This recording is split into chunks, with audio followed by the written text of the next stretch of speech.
The story of the Standard 8 begins in the complex and rapidly shifting automotive landscape of the 1930s, a time when British manufacturers were trying to balance affordability, reliability, and the increasingly competitive expectations of everyday motorists. The Standard Motor Company, already established with a reputation for modest but dependable vehicles, recognized that the emerging small car market was going to become a battleground for influence and survival. The company saw an opportunity to create a lightweight, efficient, and accessible family car that could carry the Standard banner into a modern era of motoring. From this ambition emerged the Standard 8, conceived not as a luxury machine, but as a credible, economical solution for an expanding middle-class car-buying public. When the Standard 8 debuted, it embodied a philosophy that was simple yet forward-looking.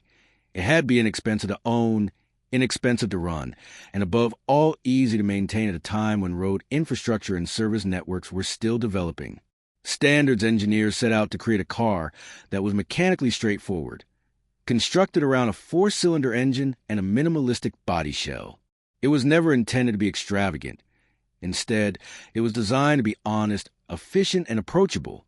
This made it particularly attractive in regions where reliability mattered more than style, an approach that allowed Standard to carve out a small but enthusiastic customer base. However, the Standard 8's early years were far from effortless. The car entered a market filled with competitors such as Austin and Morris, companies with deeper pockets, stronger dealer networks, and more aggressive marketing departments. The 8 had to fight for visibility in newspapers, showrooms, and at motor fairs. Standard could not match the production scale of its rivals, and this gap in manufacturing capacity meant that even if the 8 performed reasonably well on the road, it struggled to achieve widespread dominance. Every car the company pushed out had to prove twice as much in real-world performance, simply because the rivals had brand loyalty built over decades. Despite these challenges, the Standard 8 developed a certain charm among buyers who appreciated the car's simplicity and mechanical transparency. Many drivers found it refreshingly easy to service, especially in an era when a significant number of motorists still perform repairs at home. Its relatively low cost of ownership made it popular among young families and professionals looking for a dependable commuter vehicle. The 8 wasn't glamorous, but it was accessible, and that accessibility became its most important selling point. Still, beneath the surface, Standard understood that the 8 needed more than just charm. It needed technological evolution.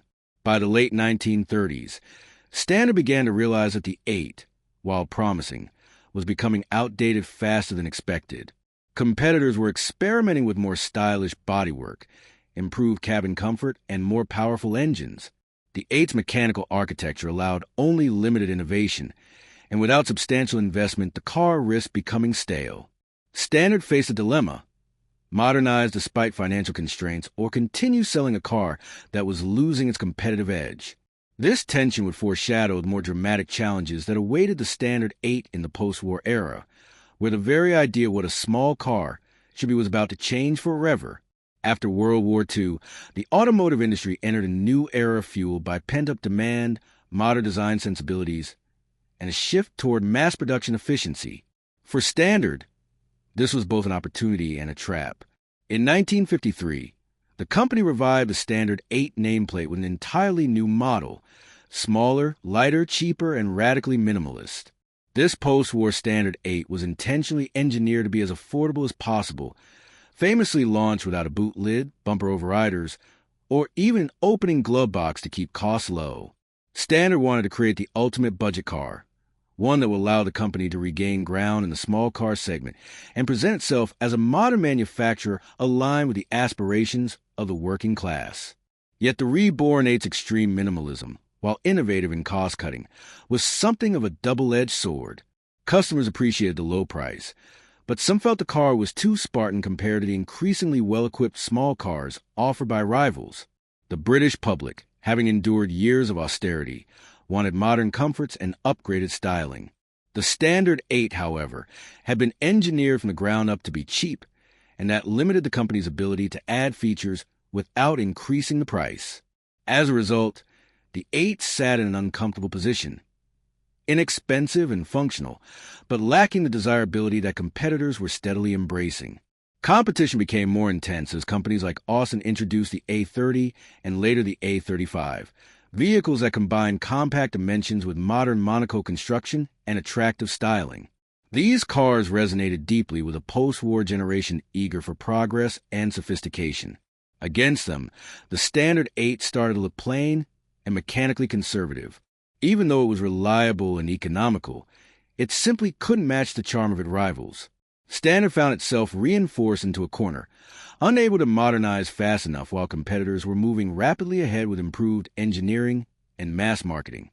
This period also marked the beginning of Standard's entanglement with Triumph, which would eventually reshape the company's direction. Standard had acquired Triumph earlier, hoping to strengthen its product lineup, but the Triumph brand soon became more prestigious and aspirational than Standard itself. As Triumph gained popularity, the company faced a strategic conflict. Should it invest in the Standard line of economy cars or pivot toward Triumph's more profitable, stylish models? This led to an internal tug-of-war that diluted Standard's identity and siphoned resources away from the 8 and other economy models. By the late 1950s, the Standard 8 had entered a period of slow erosion. Its design, once acceptable, now felt outdated. Its cabin felt cramped, and its overall driving experience was overshadowed by more modern cars. Even as Standard attempted minor updates, the 8 was fundamentally a product of an earlier engineering philosophy. The market no longer wanted ultra-basic cars. It wanted affordable cars that still felt modern and enjoyable. With every passing year, the Standard 8 lost ground, and the company quietly shifted its attention toward the more promising Triumph brand, foreshadowing the eventual phasing out of the Standard name in the UK.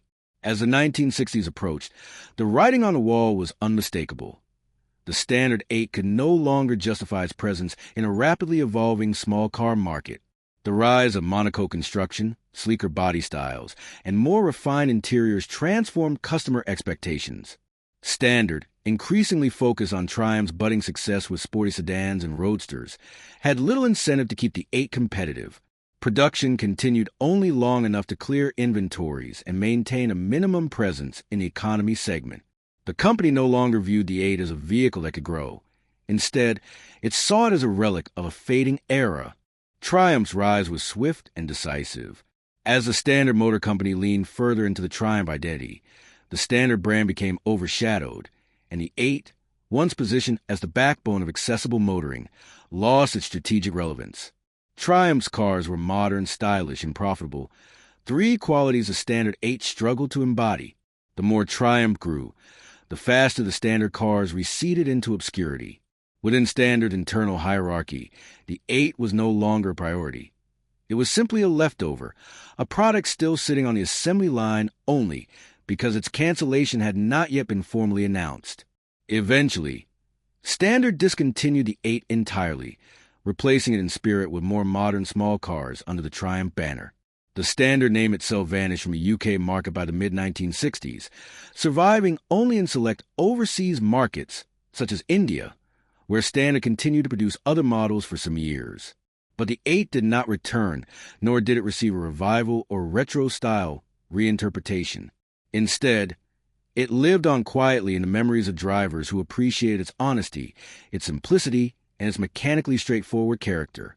In retrospect, the Standard 8's downfall was not due to a single catastrophic failure, but rather a gradual accumulation of pressures: rising competition, insufficient modernization, shifting customer expectations, and the company's strategic pivot toward Triumph. The car's intentionally minimalist design, which had once been its greatest selling point, ultimately became its Achilles heel. The most economical car of the early 1950s found itself outclassed by rivals who learned to balance cost efficiency with modern amenities, thereby creating a more appealing formula for small car buyers.